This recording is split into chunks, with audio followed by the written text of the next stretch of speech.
In today's video, I am going to teach you how to add a free trial in Stripe. Start by making sure you are already logged into your Stripe dashboard. From the left-hand sidebar, click Product Catalog. This is where you can view the products you already have set up in your Stripe account. Next, choose the subscription product that you want to offer with a free trial.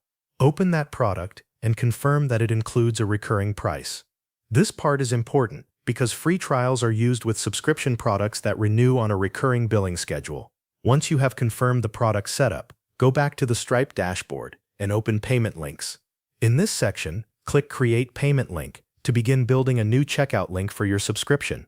Now select the subscription product and the recurring price that customers should move on to after the trial ends.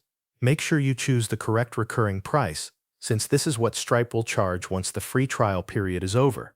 After that, open the Advanced Options or the Subscription Settings area within the Payment Link setup. In this section, look for the free trial option and turn it on.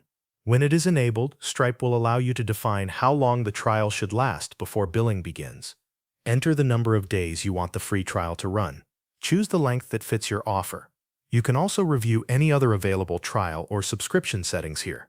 Depending on your Stripe setup, you may see additional options related to billing behavior or subscription details. Once everything is filled out, review the full setup carefully. Check the product, the recurring price, and the free trial period to make sure they are all correct. This step helps prevent mistakes before you share the link with customers. When you are ready, click Create Link. Stripe will generate a new payment link for the subscription with the free trial attached. Open the newly created payment link and verify that the free trial is displayed correctly on the checkout page.